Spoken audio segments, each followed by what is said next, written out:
नमस्कार दोस्तों, मैं जी आपका स्वागत करता हूँ ऑलवेज रॉक्स एकेडमी के प्लेटफॉर्म पे। और आज हम जानेंगे नेक्स्ट इंडियन स्पेस मिशंस के बारे में, यानी कि भारत की आगामी अंतरिक्ष यात्राएं या एक्सपीडिशंस या प्रोजेक्ट्स कौन कौन से हैं। तो इस वीडियो को शुरू करने से पहले अगर आपने हमारे चैनल को लाइक या सब्सक्राइब नहीं किया है तो कर लीजिए, बेल आइकन दबा दीजिए ताकि नए वीडियो के अपडेट्स आप तक सबसे पहले पहुंचे। तो चलिए शुरू करते हैं ये सफर। Chandrayaan 3. Chandrayaan 3 is a planned third lunar exploration mission by Indian Space Research Organization. Following Chandrayaan 2, where a snag in the communication led to subsequent failure of soft landing attempt after a successful orbital insertion. Another lunar mission for demonstrating soft landing was proposed. Launch date 2020, landing date to be decided. Spacecraft component rover, rocket, geosynchronous satellite launch vehicle Mark III. Manufacturer Indian Space Research Organization. Mission type moon. तो दोस्तों, Chandrayaan 2 mission fail होने के बाद इस mission को plan किया गया है। जैसा कि आप लोग जानते हैं, चंद्रयान 2 मिशन में कुछ तकनीकी खराबी आई थी, जिसकी वजह से जो उसका संपर्क था इसरो के साथ वो टूट गया और विक्रम जो लैंडर था उसकी सॉफ्ट लैंडिंग नहीं हो पाई। इस वजह से ये मिशन फ्लॉप हो गया पूरी तरीके से। तो उसी मिशन को आगे बढ़ाने के लिए चंद्रयान 3 मिशन रखा गया ताकि मून पे फिर से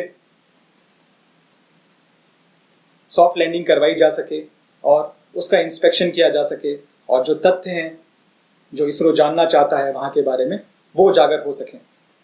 तो चलिए आगे बढ़ते हैं। Gaganyaan. Gaganyaan is an Indian crewed orbital spacecraft intended to be formative spacecraft of the Indian human spaceflight program.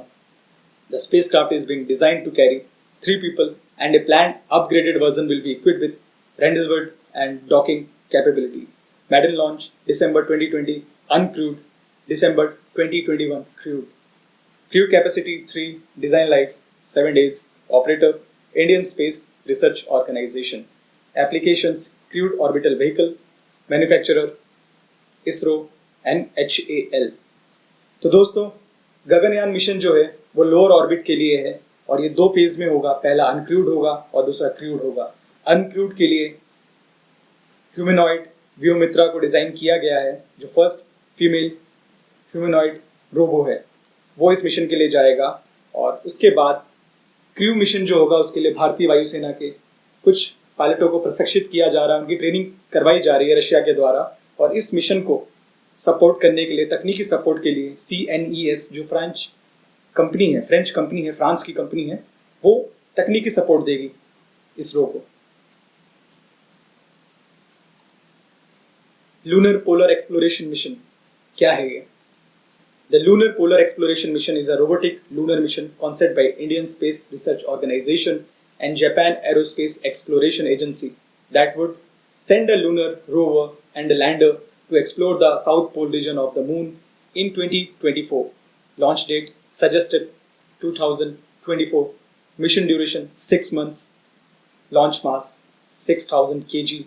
Payload mass 500 kg. तो दोस्तों, ये जो मिशन होगा, ये मिशन भारत और जापान का कोलैबोरेशन है, संयुक्त है। और इसमें क्या होगा कि एक रोवर और एक लैंडर को मून के साउथ पोल पे भेजा जाएगा 2024 में, स्टडी करने के लिए, फैक्ट्स जानने के लिए और डेटाज लेके आने के लिए वहां के। आदित्य L1। आइए जानते क्या है ये। Aditya L1 is a spacecraft mission to study the sun. It has been designed and will be built in collaboration between the Indian Space Research Organization and various Indian research institutes. It is planned to be launched by the end of 2020. It is the India's first solar mission. Cost 5.5 crore USD 2018. Rocket Polar Satellite Launch Vehicle. Launch site Satish Dhawan Space Center.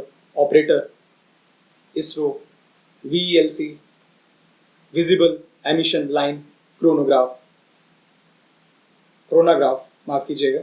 Manufacturer Indian space research organisation IIA, IUCAA। तो दोस्तों, Aditya mission जो है वो सन की study के लिए होगा, उसके फोटोस्फीयर को जानने के लिए, उसके क्रोमोस्फीयर की स्टडी करने के लिए और वहां से फैक्ट्स लाने के लिए। इस मिशन को प्लान किया गया है 2020 के एंड तक। तो देखते हैं अगला मिशन कौन सा है। RISAT 1A, radar imaging satellite 1A, और RISAT 1A is a planned remote sensing satellite that is similar in configuration to RISAT 1. The satellite is being developed by Indian Space Research Organization. RISAT 1A will be sixth in the series of RISAT satellite. Period 1.6 hour. Mission duration 5 years. Launch mass 1858 kg. Launch date March 2020. Manufacturers Space Application Center. Launch site Satish Dhawan Space Center. तो दोस्तों ये एक remote sensing satellite होगी imaging के लिए, जिसे भेजा जाना था, लेकिन कोरोना की वजह से जो भारत में और विश्व में कोरोना का जो इफेक्ट चल रहा है आज की डेट में, उस कारणवश इस सैटेलाइट की जो लॉन्चिंग थी उसे रोक दिया गया, उसे पोस्टपोन कर दिया गया है और इसकी फर्दर डेट्स अभी आना बाकी हैं। तो चलिए आगे बढ़ते हैं। Nisar, the NASA ISRO synthetic aperture radar mission is a joint project between NASA and ISRO to co-develop and launch a dual-frequency synthetic aperture radar on an Earth observation satellite. The satellite will be the first radar imaging satellite to use dual frequencies. Start date 2019. Launch mass 2800 kg. Band Ka-band, L-band. Reference system geocentric. Power 6500 watt. Altitude 747 kilometres. तो दोस्तों ये जो project है ये NASA और इसरो का collaboration project होगा, जिसके द्वारा एक सिंथेटिक अपर्चर रेडार मिशन को अंजाम दिया जाएगा और जो सैटेलाइट होगी वो पहली रेडार इमेजिंग सैटेलाइट होगी जो ड्यूअल फ्रीक्वेंसीज पे काम करेगी। आगे बढ़ते हैं। इसके बाद है Mangalyaan 2,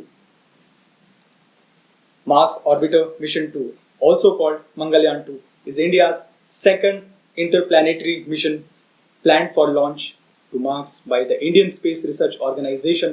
As per some reports emerged, the mission was to be an orbiter to Mars proposed for 2024. Launch date to be decided. Names MOM-2, Mangalyaan 2. Rocket Geosynchronous Satellite Launch Vehicle Mark 3. Payload 100 kg. Payload altitude 200 km. Manufacturer ISAC. तो दोस्तों मंगलयान प्रथम की सफलता के बाद ये दूसरा mission होगा जिसे मंगल पे भेजा जाएगा, इसलिए इसका नाम मंगलयान 2 होगा। और इसकी जो डेट है, प्रपोज डेट अभी आई नहीं है। ये माना जाता है कि 2024 तक इसे लॉन्च कर दिया जाएगा, इसे मार्स पे भेज दिया जाएगा, ताकि फर्दर स्टडीज के द्वारा मार्स के बिहेवियर के बारे में पता चल सके, मंगल ग्रह पे लाइफ संभव है या नहीं, वाटर के क्या सोर्सेस हैं, नदियां कभी वहां थी या नहीं थी, उन चीज़ों के बारे में हमें और विस्तृत जानकारी मिल सके। चलिए आगे बढ़ते हैं, नेक्स्ट मिशन को देखते हैं। शुक्रयान फर्स्ट, क्या है ये शुक्रयान फर्स्ट, आइए जानते हैं। Shukrayaan first is a proposed orbiter to Venus by the Indian Space Research Organization to study the surface and atmosphere of Venus. Funds were released in 2017 to complete preliminary studies and solicitation for instrument have been announced. Launch mass 2500 kg. Launch date proposed 2023. Payload mass 100 kg.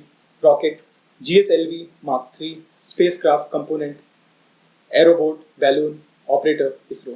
तो दोस्तों ये पहला mission होगा इसरो का जो Venus के लिए होगा, इसलिए इसका नाम शुक्रयान है, जिसे वहाँ पे एक मिशन भेजा जाएगा जो हमें जानकारी देगा कि वीनस का जो एटमॉस्फेयर है, जो उसकी सतह है, जो उसका सरफेस है, उस पर कभी लाइफ थी या नहीं थी, या वहाँ पे किस तरह का एनवायरनमेंट है और क्या क्या चीज़ें वहाँ पे पाई जाएंगी जब वहाँ रिसर्च होगा। तो उसके एनालिसिस के बाद ही हम डिसाइड कर पाएंगे वहाँ पे क्या क्या चीज़ें हुआ करती थी कभी।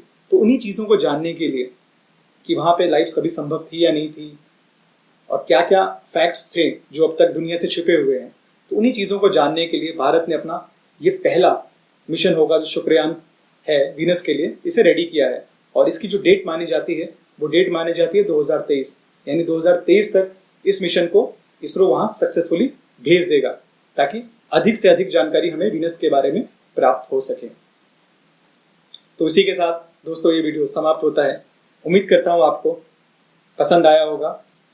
अगर आप हमारे वीडियो को YouTube पे देख रहे हैं तो हमारे चैनल को लाइक सब्सक्राइब करना ना भूलें। अगर आप इसे फेसबुक पे देख रहे हैं तो हमारा फेसबुक पेज लाइक करना ना भूलें। ट्विटर और इंस्टाग्राम का लिंक आपको वीडियो के डिस्क्रिप्शन में मिल जाएगा। साथ ही साथ हमने इस वीडियो में व्योमित्रा की बात की थी जो गगनयान मिशन से रिलेटेड है, तो उस वीडियो का लिंक भी आपको इस वीडियो के डिस्क्रिप्शन में मिल जाएगा। तो चलते हैं, धन्यवाद।